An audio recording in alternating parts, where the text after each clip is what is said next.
إنا أنزلناه في ليلة القدر ہم نے اس قرآن کو شب قدر میں نازل کرنا شروع کیا۔ اقرأ باسم ربك الذي خلق۔ یہ وہ دن تھا جس دن زمین و آسمان کے سب دروازے جنات پر بند کر دیے گئے، جس دن ملائکہ کا پہرا زمین کے گرد اور بھی سخت کر دیا گیا، جس دن جنات کی زبانوں پر خوف سے لرزتی سرگوشیاں تھیں، جس دن کائنات کی فضاؤں میں رازدارانہ خاموشی چھا گئی، اور یہ وہی رات تھی جسے شب قدر کہا جاتا ہے۔ آسمانوں پر سخت پہرے بٹھا دیے گئے تھے۔ جو جنات پہلے آسمانوں تک جا کر فرشتوں کی باتیں سنتے، جی ہاں، جنات آسمانوں تک جاتے اور فرشتوں کی باتیں سن لیتے، پھر وہ کاہنوں اور جادوگروں کو خبریں بتا دیتے تھے، اس لیے اس زمانے میں کاہنوں کی باتیں کبھی درست نکل آتی تھیں۔ اب ان جنات پر شعلہ زن شہاب برسنے لگے۔ جنات چیخ اٹھے کہ اب ہمیں آسمان کی خبر تک رسائی نہیں۔ وہ حیران و پریشان زمین پر اترے اور ایک دوسرے سے کہنے لگے، ہمیں آسمان سے کیوں روکا گیا ہے؟ ضرور زمین پر کوئی بڑی تبدیلی رونما ہونے والی ہے۔ اور واقعی یہ تبدیلی بہت بڑی تھی۔ یہ وہ لمحہ تھا جب اللہ نے اپنے آخری نبی صلی اللہ علیہ وآلہ وسلم کو رسالت کے لیے منتخب کیا۔ جبرائیل علیہ السلام زمین پر اترے تو آسمان و زمین کے درمیان فرشتوں کی ایک فوج مقرر کر دی گئی۔ جنات جو پہلے آزادانہ گھومتے تھے حیران ہو گئے اور ایک دوسرے سے پوچھنے لگے، یہ راستے بند کیوں ہو گئے ہیں؟ یہ پہرے کیوں لگ گئے ہیں؟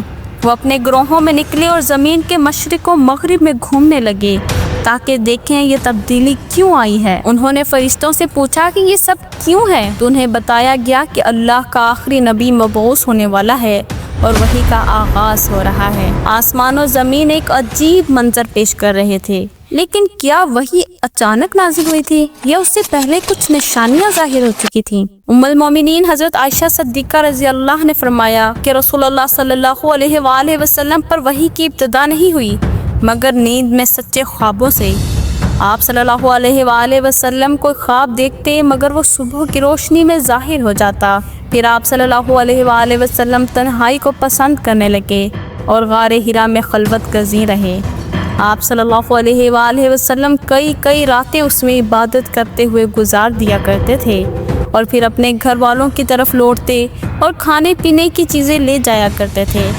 پھر حضرت خدیجہ رضی اللہ تعالیٰ عنہ کی طرف لوٹتے اور اتنی ہی راتوں کے لیے کھانا پینا لے جاتے، یہاں تک کہ حق آ گیا جبکہ آپ صلی اللہ علیہ وآلہ وسلم غار ہرا میں موجود تھے۔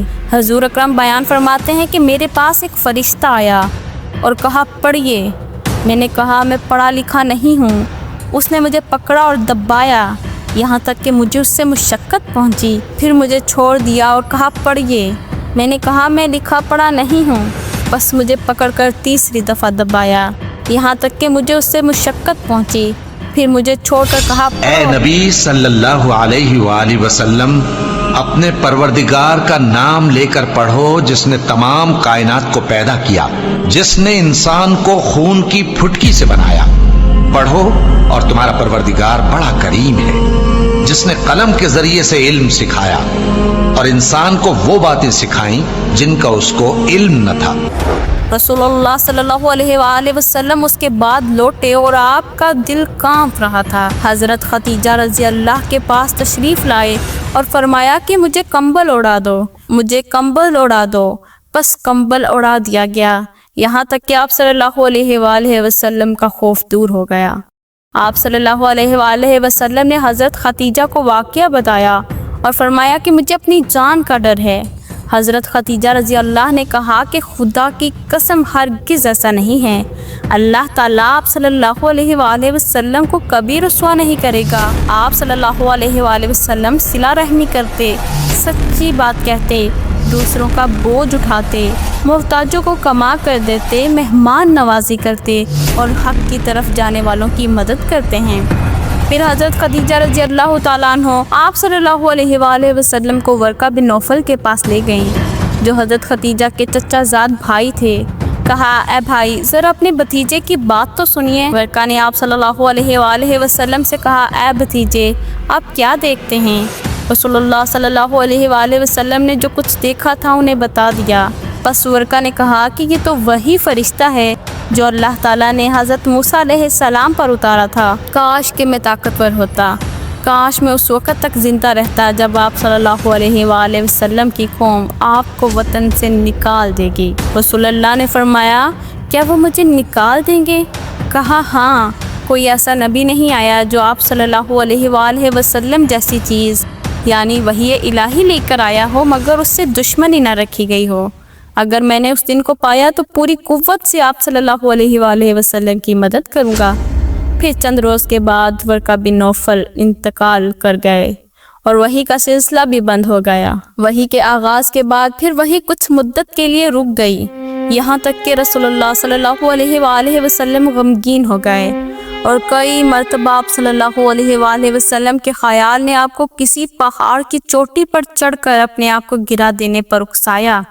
ایک دفعہ آپ صلی اللہ علیہ وآلہ وسلم پہاڑ کی چوٹی پر پہنچے کہ آپ اپنے آپ کو گرا دیں کہ آسمان سے ایک آواز سنی۔ رسول اللہ نے فرمایا نظر اٹھا کر دیکھا تو وہی فرشتہ کرسی پر زمین و آسمان کے درمیان بیٹھا ہوا تھا جو غار ہیرا میں میرے پاس آیا تھا۔ مجھے اس سے خوف آیا، یہاں تک کہ میں نے ڈر کی وجہ سے وہ قدم نہ اٹھایا۔ مجھے اس سے بڑا خوف آیا، میں اپنی اہلیہ محترمہ کے پاس آیا اور کہا کہ مجھے کمبل اڑا دو، پھر کہا مجھے کمبل اڑا دو، پھر فرمایا مجھے کمبل اڑا دو۔ بس یہ وحی نازل ہوئی۔ اے چادر میں لپٹنے والے اٹھو، اب خبردار کرنے لگو اور اپنے پروردگار کی بڑائی بیان کرو اور اپنے کپڑے پاک رکھو اور شرک کی گندگی سے تو الگ ہی رہو اور اس نیت سے احسان نہ کرو کہ اس سے زیادہ کے خواہاں ہو اور اپنے پروردگار کی خاطر صبر کرتے رہو۔ پھر مسلسل وحی آنے لگی۔